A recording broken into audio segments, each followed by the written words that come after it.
the Madman! Welcome to another card review. And boy is this card review a whopper. A lot of strong cards here. And we're gonna lead off with the ultimate card of the set. You saw me reveal it. It's Ultimate Infestation. And I truly do believe it is the best card revealed so far. And it is also, quite possibly, the strongest card in the set so far. I did, in my reveal video, imply that the draw 5 cards part was worth 9 mana. Fireland's Portal is well established at 7 mana, deal 5, summon about a 5/5. They gain 5 armor, you can usually tack that on for a mana. Even if you were to just add those up, that would be worth 17 mana, but when you tack on the extra mana value of combining cards, it's worth 18 mana or something along those lines. And it only costs 10. It's run in Druid, which, as I mentioned in the reveal video, is good because you have all the ramping tools. You even have a card in Druid, Spreading Plague, able to actually fit perfectly into this type of control deck where you want to get to 10 mana and then cast this ridiculous spell, at which point you'll get so much value, you'll be able to help stabilize, you'll be able to help get board control. Spreading Plague gets you there. So yeah, I pretty much think that this deck will either a new control type, ramp type Druid, maybe big easy, big Druid, will happily put this card in.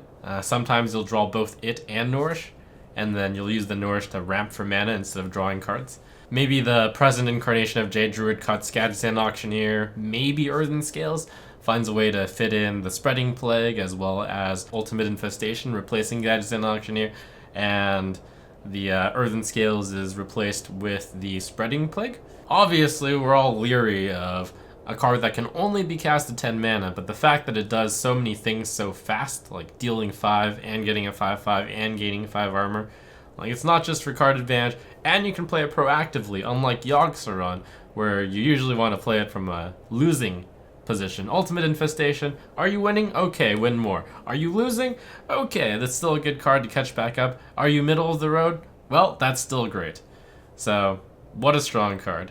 Corpse Widow is a very exciting hunter card. That's a 5 mana 4/6 with a very strong constant ability. I don't think we've seen a stat line at 5 mana 4/6 with a strong constant ability before. If you get a discount successfully off with Corpse Widow, then that means that's a 3 mana 4/6, which is a really good value, of course. There's still a bunch of Death Rattle cards from this expansion which have yet to be revealed, so hard to say quite how good this is, but maybe with this card and Terrascale Stalker, you can really push a Hunter Death Rattle deck. Of course, they already have one of the best Death Rattle cards in the game, of Savannah Highmane. The Hunter 5 slot has been kinda neglected, and it's tough to find something for it. People have tried Tol'vir Warden, people have tried Nesting Rock, and now people will try Corpse Widow, I'm sure. You can even go something like Corpse Widow Kindly Grandmother on turn 5.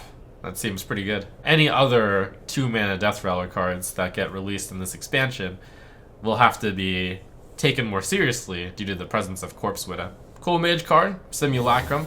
Shadow Visions for 2 mana. Lets you dig for a spell in your deck. Simulacrum allows you to, well, with greater restrictions and at a greater mana cost, pinpoint the one lowest cost in terms of mana in your hand, and that could be a card reduced all the way to 0, for example, which is actually big, for example, Arcane Giant.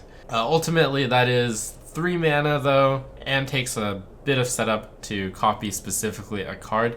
It's a very techy combo card. Is difficult to find a place for at the moment. I figure that the main use of this is going to be in some sort of combo form, which we'll wait for the whole expansion to see whether or not there are any practical combos you can play with Simulacrum. Here's another very unusual epic mage card, Glacial Mysteries. Put one of each secret from your deck into the battlefield. Mysterious Challenger. At 2 mana more, and you don't get a 6/6, you look at that and you're like, wow, of course I won't see play a Mysterious Challenger. You get a 2 mana less, you get a 6/6. But the thing is, Mage Secrets do cost 2 more than Paladin Secrets. 5 Mage Secrets, I'll have you know, cost 15 mana, whereas 5 Paladin Secrets only cost 5 mana.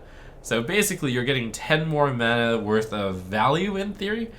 Now the big drawbacks are, you definitely wanted to run 2 copies of Mysterious Challenger, 2 copies of Glacial Mysteries, 2 copies of an 8-cost card that doesn't even summon a 6/6, and sometimes is a dead card. That seems awfully iffy. And the potential is insane, I guess, if you were to be able to get away with running like one of each secret. You can count on drawing 2 of the secrets. You can even draw a secret with Archaeologist, which is a good card. And then you Glacial Mysteries, you get your 5 secrets out. Maybe you get 4 secrets out.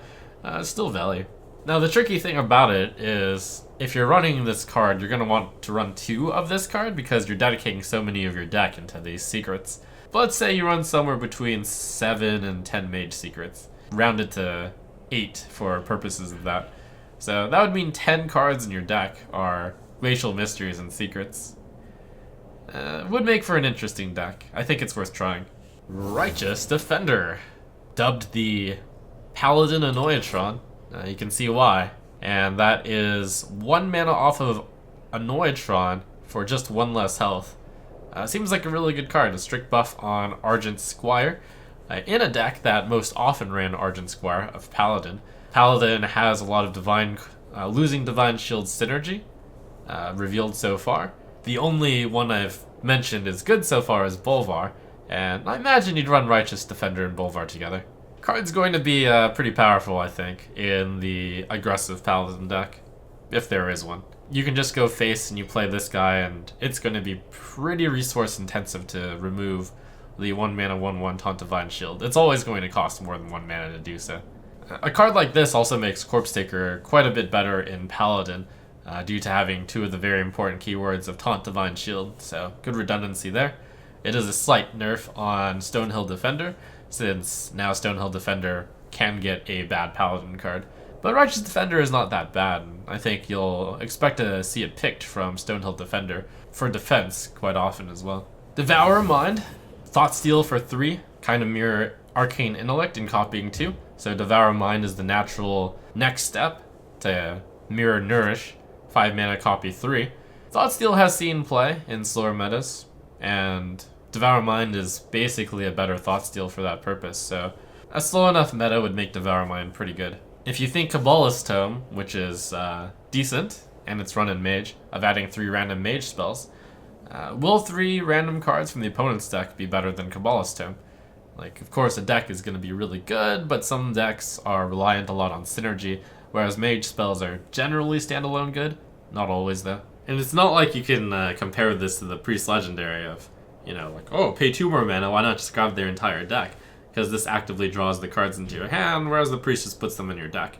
Obsidian Statue, welcome to the potentially best card to resurrect as a Priest. It follows kind of the Primordial Drake stat line of 8 mana, 4/8 taunt, and we've played with Drake enough to know, like, that's a pretty good stat line. With 8 health and lifesteal, if your opponent has to deal with it with minions, they're almost always going to give you the extra 8 health. The lifesteal should activate twice. It's pretty tough to kill it in a single shot. And then when it dies, it takes down an enemy minion with it. The card by itself is not really that strong, I have to admit. But where it really shines is when you resurrect it with cards such as Servitude. 4 mana get this card is really good, especially perhaps after you've pulled this out with Barnes.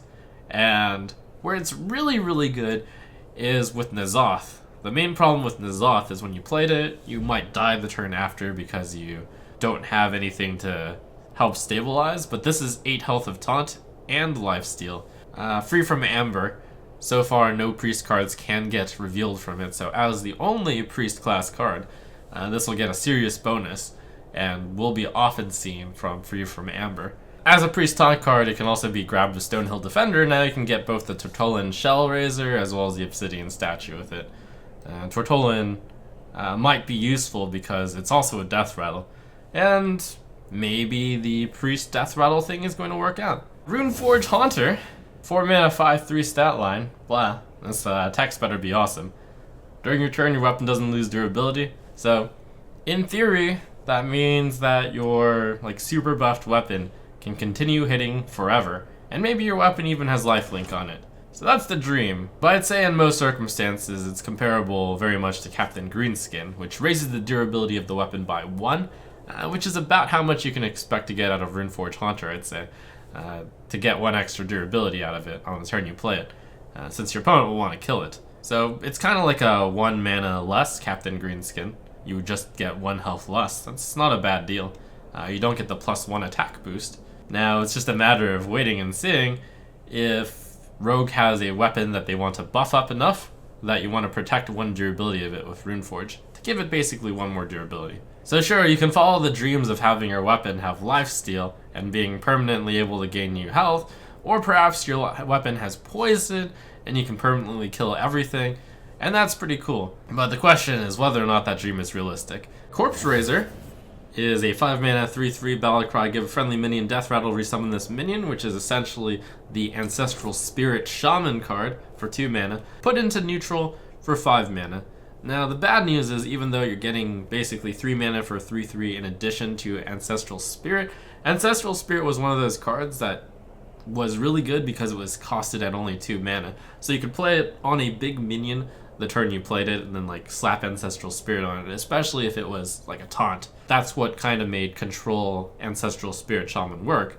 Whereas if the biggest card you can cast this on, like for your full mana's worth of turn, is a 5 mana card, that's not nearly as exciting. In terms of stats though, if we think Ancestral Spirit is a good card, Corpse Raiser technically is a good card, and Ancestral Spirit probably would have seen play in other classes if it weren't Shaman only. Really technically, as long as you're putting this card on any minion with 3/3 stats or higher, you're getting pretty good value, since that's like a 5 mana for a 6/6. Especially if you're putting it on a card with Death Rattle, your opponent might actually let your minions with Death Rattle stick around, so it's easier to have a target for Corpse Raiser. So you just cast it on that, you trade the Death Rattle in, you summon the Death Rattle minion again, you get the Death Rattle effect, you get a 3/3 along with all of that. We'll just have to wait and see when all the cards are put together whether or not there's room for this value card. And finally, we've got Tomb Lurker. 5 mana 5/3, battle cry, add a random Death Rattle minion that died this game to your hand. Good news, you can also fetch your opponent's Death Rattles too. Generally, your opponent will be playing pretty good Death Rattles, and Death Rattles tend not to have too much anti-synergy with anything else. But again, we'll see. It has the same stat value as Azure Drake, although 4/4 is probably better than the 5/3. You play it on 5, you basically draw a card. If you're playing it on 5, that means you're drawing a low-cost card there. Again, it's hard to say whether or not this will be worth it, and it depends on how good the Death Rattle cards of this set will be as they continue to roll out. But just purely off of that, of a comparison to Azure Drake, so powerful that it had to rotate out, seems like it could be good. It has the precondition that a Death Rattle minion has to actually have died. But you can also rig it to, like, say only Savannah Highmane has been died so far. And then you play Tomb Lurker, you get another Savannah Highmane. And boy, hunters can now get so many Savannah Highmanes. Card strikes me as better than Lotus Agents, which is a card with the same exact mana cost and stat line and same idea. But Tomb Lurker, you're guaranteed to get a card that has died already, which is one that you or the opponent has put in your or their deck. And that tends to be a good card, with the slight drawback that it's probably going to be a lower cost minion.